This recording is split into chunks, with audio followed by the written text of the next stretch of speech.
Alright, we're good to go. It started, Rue. You ready? You gonna say hi to everybody? Say hi to everybody. Say hi. Say hi. Say hello. Alright, everybody. Quick little video. I promised somebody I'd make a specific video about something yesterday. I got too busy. I got caught up in stuff, wasn't able to. And then I ran out of time today. It's just about dark. Oh man, probably another 20-30 minutes maybe. So this video, brand new video, is going to be about water. I'm always doing the fire things, which, okay, yeah, I'm good. I know I'm good. I just like doing them to help show other people so they can learn. Just a tip on that, you know, just when starting with primitive fires, start with something that you know works. Like if you got to keep making them with fatwood scrapings or cotton balls, whatever, so it'll ignite when you're doing the ferro rod. And then if that works, you just keep doing that to get the practice in and all that stuff. And then while you're out, you can keep trying the more difficult stuff and just improve your skills. So anyway, today's about water. Water is one of the 3 pillars of survival. Absolute must. Remember what the 3 things are: water, shelter, fire. Them 3 things you have to keep yourself alive, depending on your situation. Now, there's one thing that you have to realize. There's 2 different kinds of survival. One, most people fit in, is the survival. You're surviving to be found. You're trying to stay alive long enough until you can find help or help finds you. The second survival is you're surviving to stay hid.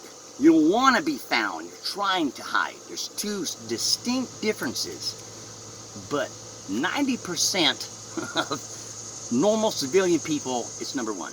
You're surviving to find help or help finds you. That's what we're going to go with. Water. You have to have water. You can only go like 3 days without water, and then you start irreparable damage. Oh, get dehydrated. It can kill you. Oh, it's horrible. The best way to make sure a source of water that you're going to consume is safe is to boil it.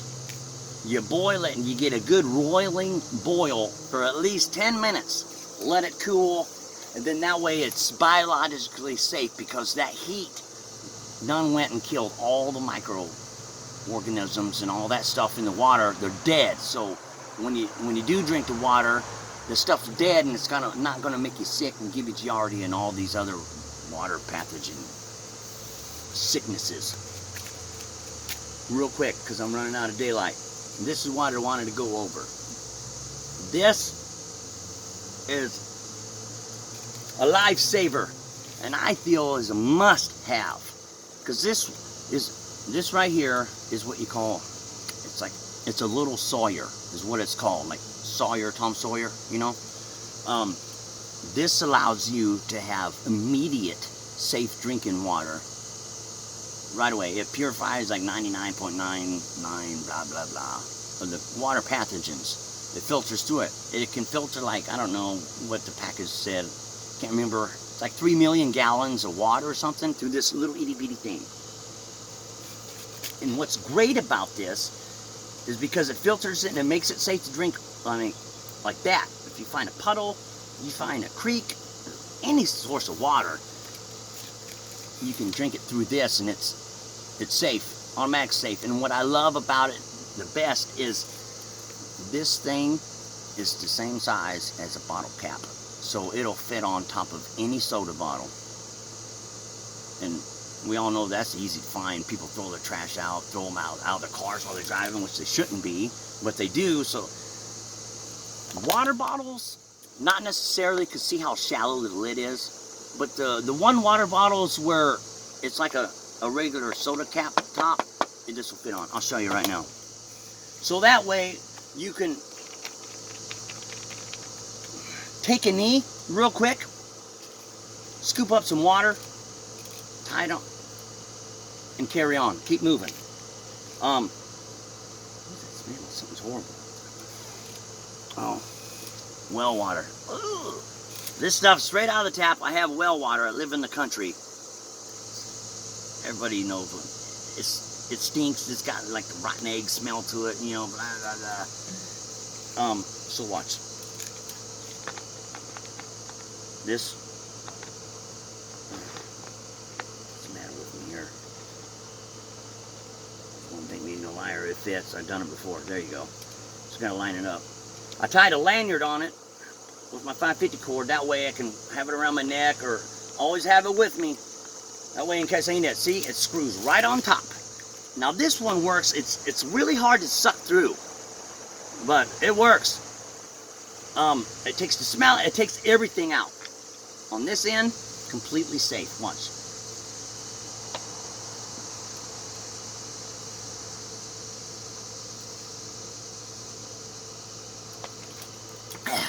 You gotta kind of like suck real hard and like squeeze it because it's really hard. But it's good because it makes it work real good. Important thing to remember is when you're done on a lot of these quick water filter things, when you're done, you gotta try the back, blow back through it, like the back pressure. So whatever's left inside of the filter when you're done drinking, you blow it back out the way it came in, so that way them microorganisms and all that stuff ain't just sitting in here spreading and growing and all that stuff. See, to make sense? This one, this little Sawyer, it's really hard to like blow through. Basically on this one, you have to just keep sucking the rest of it through because it's almost impossible to do the back pressure. See, watch.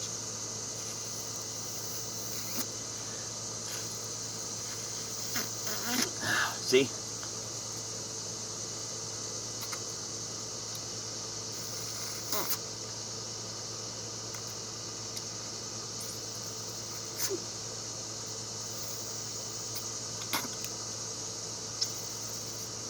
That's how it works. Like I said, if I'm going to be out, I make sure I have this with me. Got my little lanyard on here. Let's put it around my neck, put it under my shirt. And that way, like I said, when you're on the run, when you're on the move, whatever, you can always find a soda bottle. Even if it has old soda in it, just dump it out. You know, dump it out, kind of rinse it a little bit, and then scoop up the water that you got, and it's good to go. It screws right on top of this thing. And some water bottles, not all, because like most of the water bottles has this itty bitty little shallow cap, so it won't screw on all the way. But the water bottles that have the normal size cap, it'll fit right on. You just screw it on. You need to take 5 for a second and stop, catch your breath. Just stop, put the thing on there, and then continue on, keep moving. And that way you have safe drinking water with you to get you through on your move and to where you're going to be, and until you can get camp set up and all that stuff and get water and get it boiled. This thing will get you through until you can get a big amount of water, boil it, and that way you can drink it and stuff. It's always important to try to have an extra clean container. One container for the contaminated water that you picked up. The other container for the clean, safe water. Totally separate, see? So, oh, what's going on here? I got a mosquito right on the lens. See that? They're getting bad right now. So, that's what I wanted to go with. Quick, short little video. I don't know, what is it, like 8 minutes, 9, 10, something like that. No fires this time. Just to forewarn you, I will do one more because I promised one, and it's going to be somebody, and it's going to be specific on the ferro rod stuff. But that'll be coming up really soon because I promised. But this video is just about the water. Little Sawyer. There's other types. There's like the Life Straw or something like that. They're all a little different, but the same concept. They all filter the water through the thing. Some filter more water than others. Like this is like 3 million gallons or 300,000 gallons or something like that. And then like that Life Straw is, I think, a little less or whatever. Some will last a little longer than others. Some won't, but completely safe. A good, I think it's a must-have. Just to touch on this, because people have been asking me all these questions, and not just the one, but other people asking too. The thing you got to remember, surviving is not easy. It is a lot of work. You have to stay busy. You have to do what needs to be done. You got to kind of stay ahead of everything to keep everything, you know you're going to need firewood, and so waiting until you're completely out and then going getting firewood and all that loss of time and energy, then you couldn't get nothing else done. So, while you're out, say trapping or fishing or something, on the way back, scoop up some firewood on your way back. 5 C's, Dave Canterbury, Cold Cracker Bushcraft, Corporal's Corner, all them guys, great guys. You need to check them out. To paraphrase Corporal's Corner, they deserve to be heard. They're really good at explaining things at a completely comprehensible level, showing you, because they got the gadgets, and I'm just doing this on my phone. So the 5 C's, ain't gonna really go over all of them, but the necessities, you need a cutting tool of some kind. You need some cordage so you can tie up shelter and all this other stuff. You need containers for fresh drinking water and stuff like that. Basically common sense if you think about it. Like kind of think about, like, all right, say you're going to lose the power in your house. It's going out, and for some odd reason, it's going to be out for 3 days. Maybe they're fixing a power line or something. I don't know. But you know what's coming, and you know exactly how long it's going to last. Well, how would you prepare? What are some things that you would be thinking about to get you through that 3 days until you can get back to electricity? See what I'm saying? That's the mindset you got to have, because out there surviving and stuff is a lot of psyche, because when you have to do it, and it's a totally different story, because you got a lot of head things going on. You're cold, you're tired, you're hungry, you're probably hurt, you're wet, all that stuff. But if you're just out practicing and you're trying to hone your skills, that's a little better, because it's more of a controlled environment. Like say you got a free Saturday evening. Well, you don't have to trek all the way out in the woods to try this. Just grab some stuff that you need to practice and just go out in the backyard.